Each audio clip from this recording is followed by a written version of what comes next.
to be taking the MBTI test and answering its questions, whatever. I'm not going to be recording the screen because I am technically illiterate. Plus I'm using a Chromebook, so it's not the greatest in screen recording technology. So I am going to commence. So, you enjoy vibrant social events with lots of people. Moderately agree. You often spend time exploring unrealistic yet intriguing ideas. Yes, totally agree. Your travel plans are more likely to look like a rough list of ideas than a detailed itinerary. Your travel plans are more likely to look like a rough list of ideas than a detailed. Yes, very much agree. You often think about what you should have said in a conversation long after it has taken place. Slightly disagree. If your friend is sad about something, your first instinct is to support them emotionally, not try to solve their problem.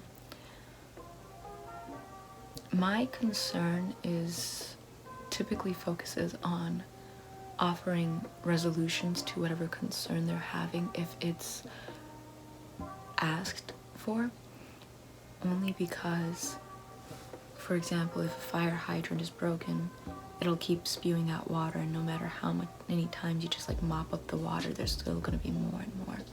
So I'll probably patch up the water hydrant, or try to patch up the water hydrant, and then mop up the mess. So if your friend is sad about something, your first instinct is to support them emotionally, not try to solve the problem. Actually, I would moderately disagree. I think I tend to focus myself on the problem unless they ask me not to give them advice, but just to listen. People can rarely upset you. I moderately agree on that one. You often rely on other people to be the ones to start a conversation and keep it going. Moderately disagree. If you have temporarily put your plans on hold, you make sure it is your top priority to get back on track as soon as possible. Moderately agree. You rarely worry if you made a good impression on someone you met. Moderately agree. I don't really,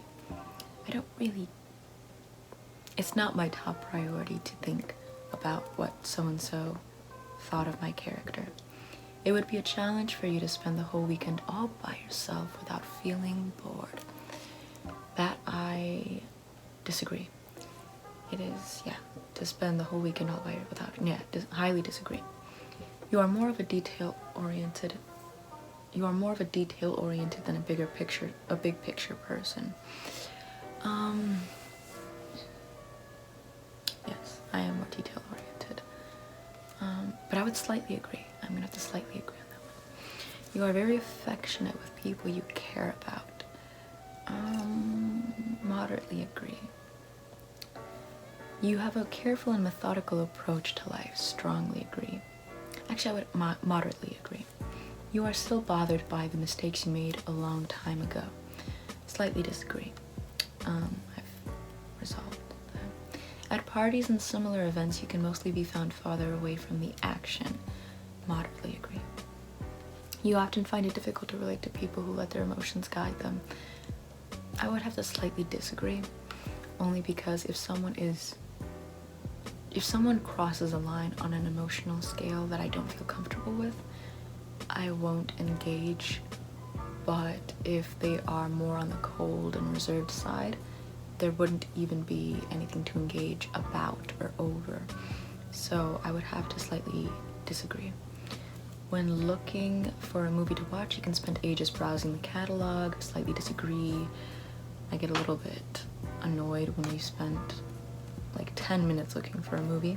You can stay calm under a lot of pressure. Slightly agree. Next, page number 3. When in a group of people you do not know, you have no problem jumping right into their conversation. Moderately agree. Strongly agree. When you sleep, your dreams tend to be bizarre and fantastical. Strongly agree. In your opinion, it is sometimes okay to step on others to get ahead in life. What is the definition of okay in this context? It's never okay. So, no, I'd have to slightly disagree.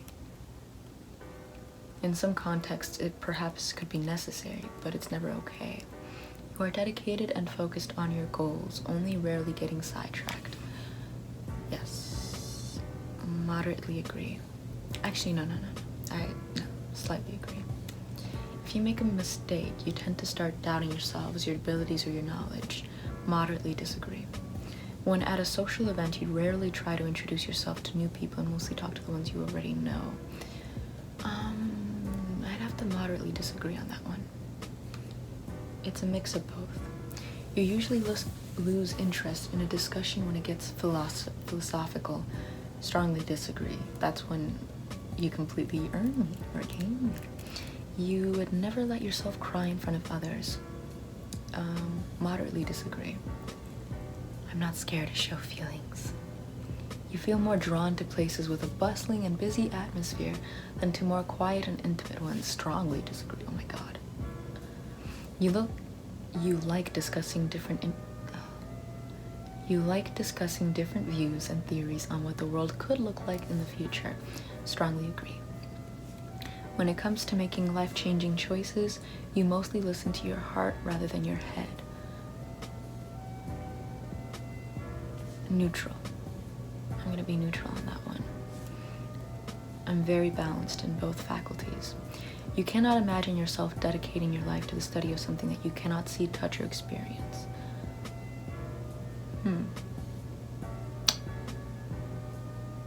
I'd have to disagree. Because you can't see, touch, or experience. I mean, you could kind of experience, but you can't experience a fiction story. You can't experience philosophy. So you just theorize about them.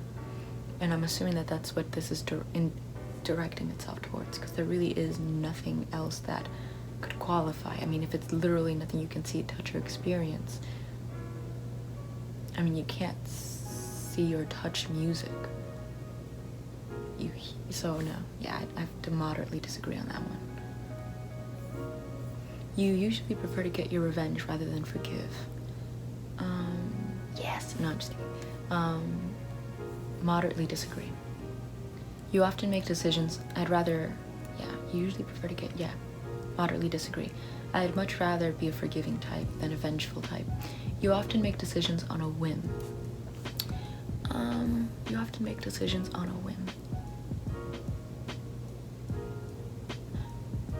I'll just whimsically answer this one. Yes. Moderately agree. Moderately agree. Moderately disagree. Moderately agree.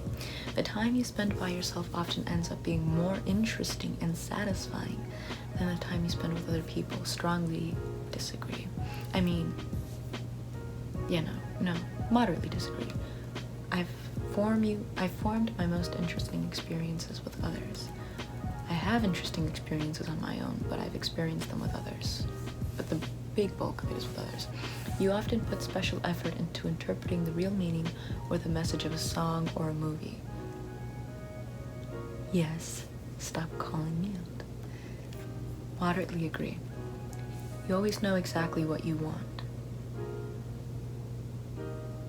Moderately agree. You rarely think back on the choices you made and wonder what you could have done differently.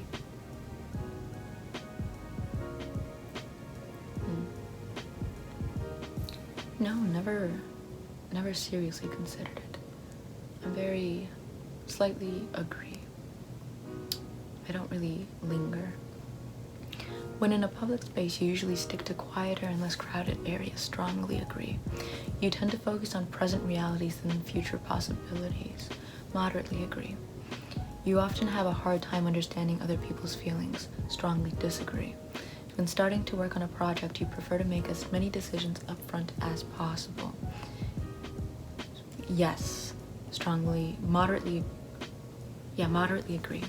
I leave a little bit of wiggle room for decisions that could be customized, tailored, or altered in the future.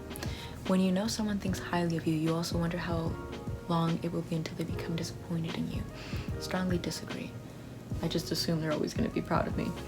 You feel comfortable just walking up to someone you find interesting and striking up a conversation. Strongly agree. I do have that comfort where if I find someone that's interesting, I will do my best to naturally and organically work my way up to them and be like, hey, I like you. You seem like a cool guy. Let's have a conversation. You often drift away into daydreaming about various ideas or scenarios. I strongly agree. That is my hobby.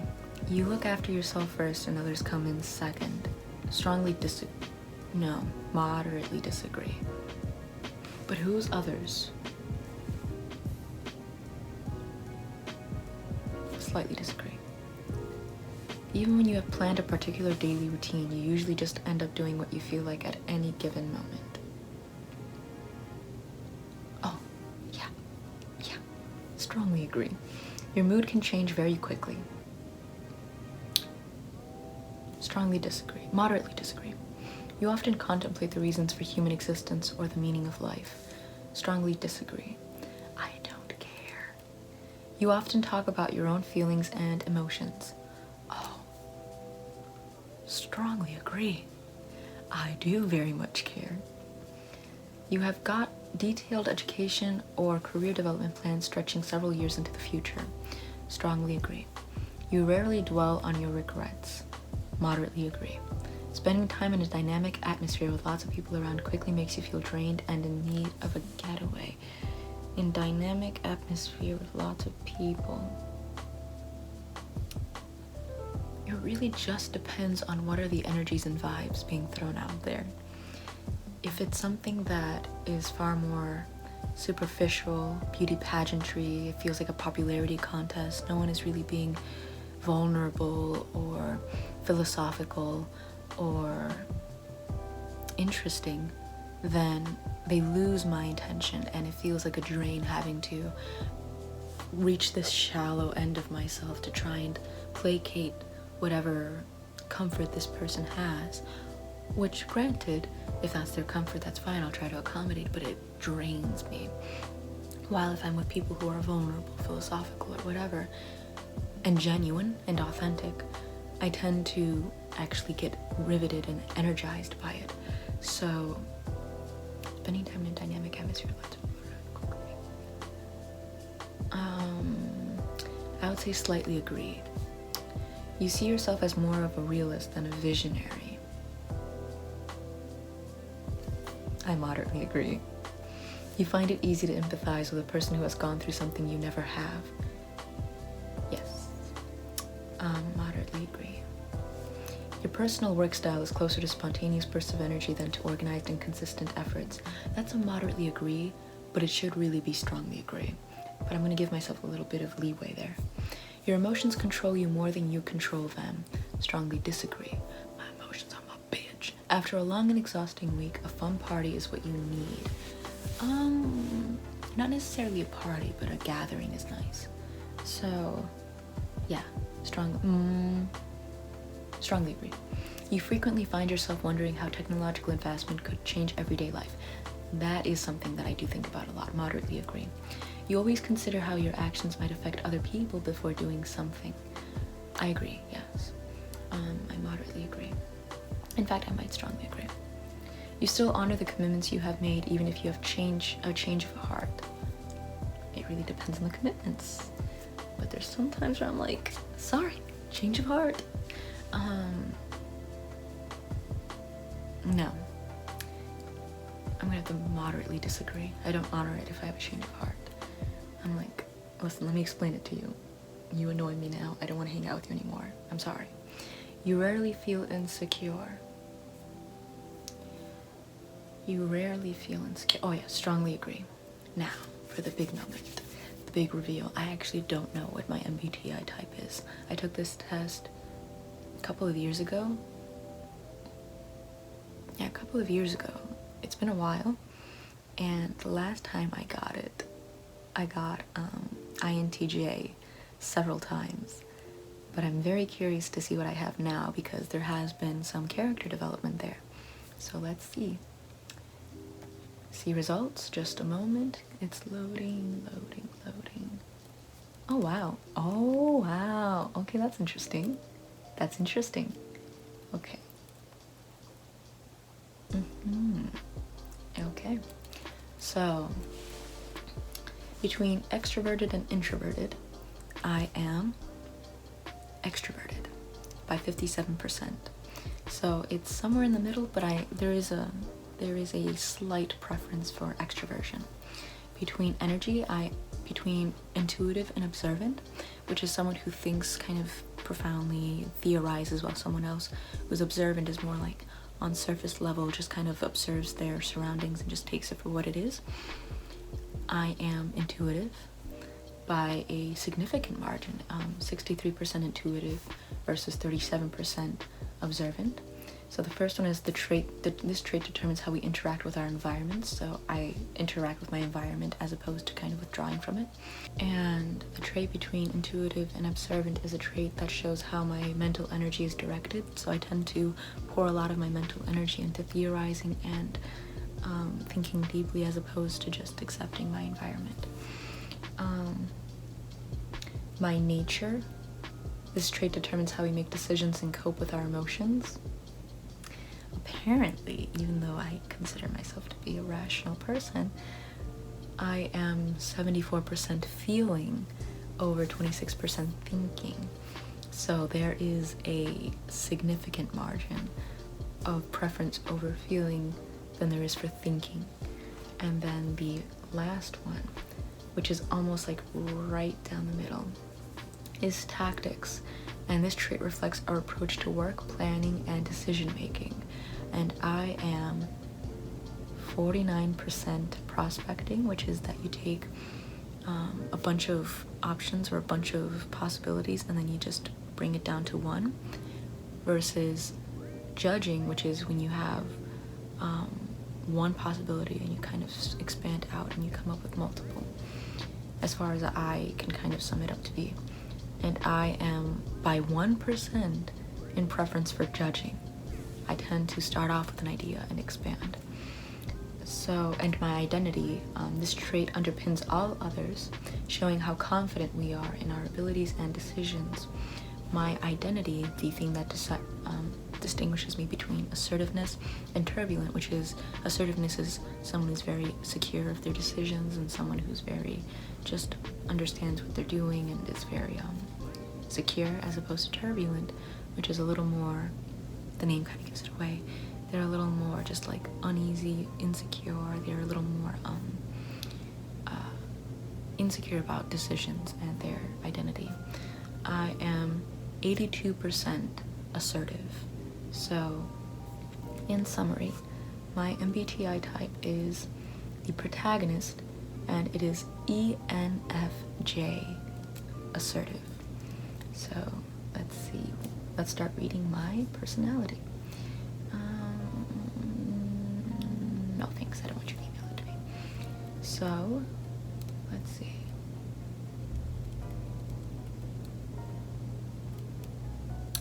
Introduction. Everything you do right now ripples outward and affects everyone. Your posture can shine your heart and transmit anxiety. Your breath can radiate love or muddy the room in depression. Your glance can awaken joy. Your words can inspire freedom. Your every act can open hearts and minds. David Data. Protagonists are natural-born leaders, full of passion and charisma. Forming around 2% of the population, they are oftentimes our politicians, our coaches, and our teachers, reaching out and inspiring to others to achieve and to do good in the world. With a natural confidence that begets influence, protagonists take a great deal of pride and joy in guiding others to work together to improve themselves and their community. Firm believers in the people. People are drawn to strong personalities, and protagonists radiate authenticity, concern, and altruism, unafraid to stand up and speak when they feel something needs to be said.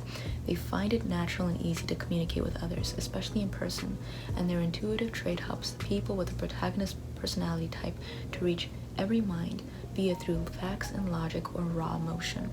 Protagonists easily see people's motivations and seemingly disconnected events, and are able to bring these ideas together and communicate them as a common goal with an eloquence that is nothing short of mesmerizing. The interest protagonists have in others is genuine, almost to a fault.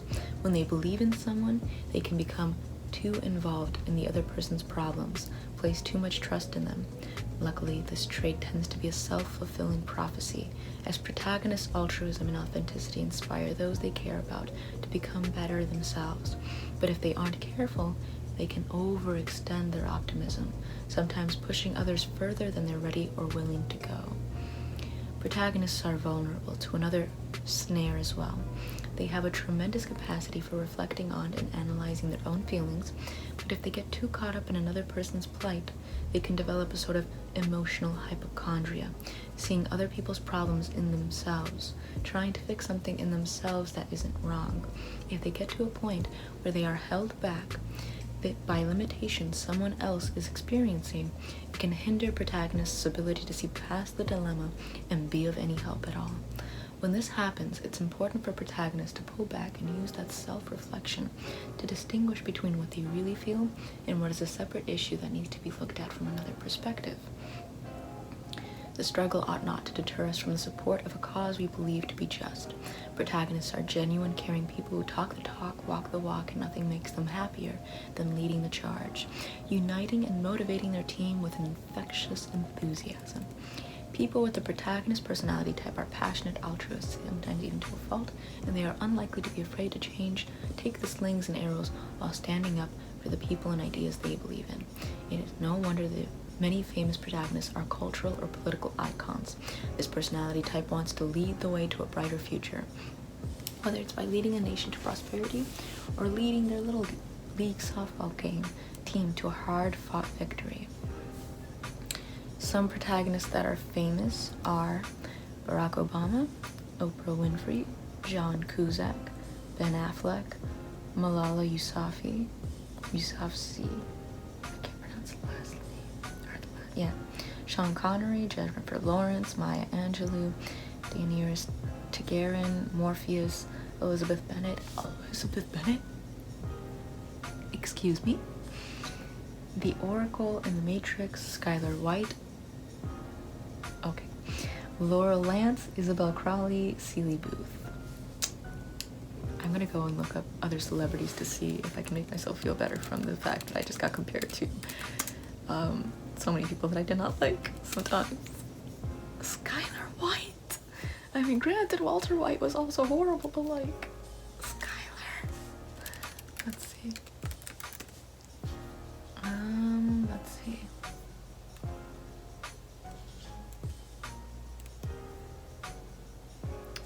Let's see.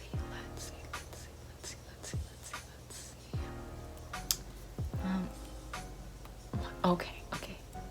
MLK was an ENFJ. King David was an ENFJ. Morgan Freeman is an ENFJ. Let's see. Freddie Mercury was an ENFJ or ENFJ. Let's see.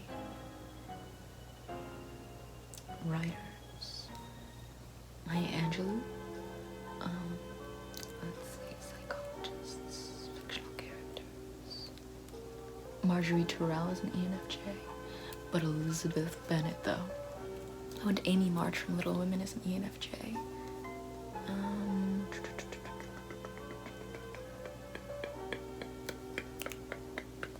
So, that is my personality type, and those are the people that share my personality type.